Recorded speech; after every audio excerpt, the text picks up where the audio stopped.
자, 오늘은 왜 원화가 이렇게 약해지고 있는지 그 핵심 원인들을 아주 쉽게 정리해드리겠습니다. 뉴스에서는 서학개미 탓을 많이 하지만 데이터를 보면 이야기가 완전히 다릅니다. 결론부터 말하면 지금의 원화 약세는 구조적인 문제와 시장 심리, 이 두 가지가 함께 만든 결과입니다.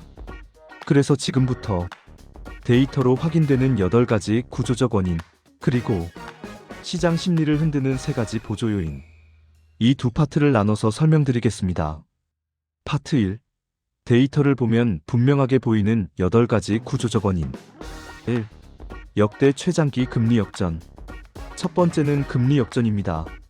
지금 한국 금리는 3.5%, 미국은 5.25에서 5.5%입니다.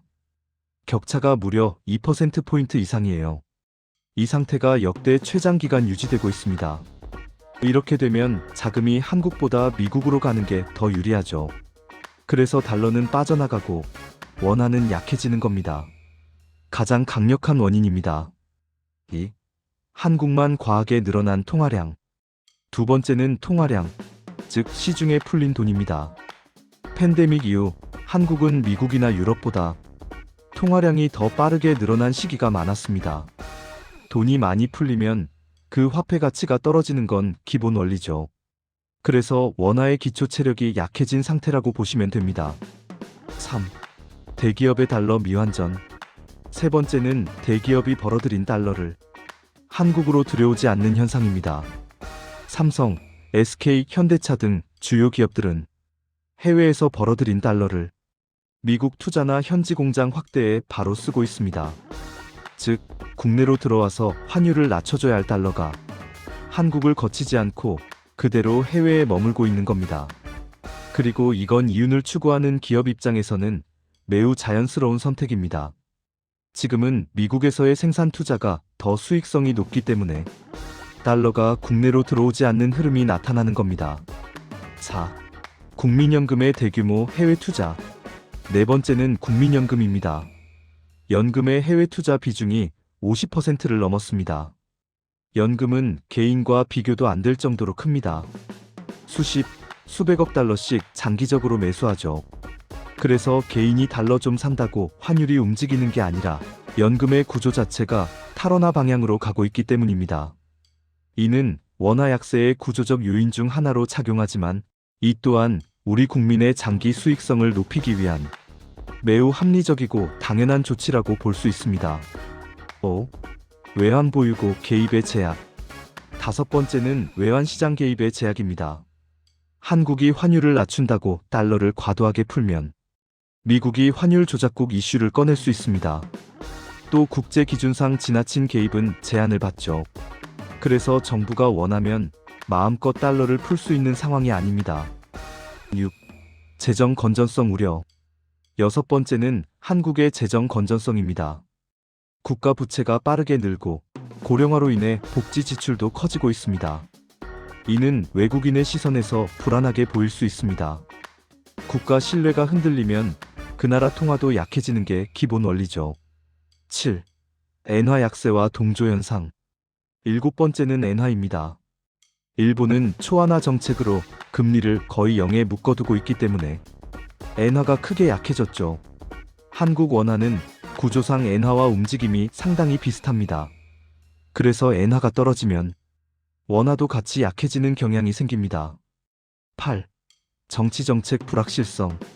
마지막 8번째, 정책과 정치의 불확실성입니다. 규제, 노동정책, 세제 개편 등 정책 방향이 자주 바뀌거나 명확하지 않을 때 외국인 투자자들은 한국 비중을 줄이는 경향이 있습니다. 예측하기 어려운 시장은 그 자체가 리스크이기 때문이죠. 파트 2. 데이터로 확인되진 않지만 심리를 흔드는 보조 요인 3가지. 자, 이제 여기서 중요한 게 있습니다. 앞에 8가지는 데이터로 확인되는 구조적 원인들입니다. 그런데 지금 환율에는 심리가 크게 작동하는 요인들도 있습니다. 즉, 실제 수치로는 확인되지 않았지만 사람들의 불안, 기대 심리를 통해 환율을 더 자극하는 요소들이죠. 보조 요인 1. 복지지원금 확대로 재정 불안 심리. 정부가 민생지원금이나 복지 예산을 많이 쓰면 당장은 데이터로 환율이 움직였다고 볼 수는 없습니다. 하지만 시장은 이렇게 반응할 수 있어요. 앞으로 재정이 더 약해지는 거 아닌가? 한국 부채 더 늘어날까? 국가 신뢰 떨어지면 환율 더 오르는 거 아니야? 이런 기대 심리가 실제 데이터보다 먼저 환율에 반영될 수 있습니다.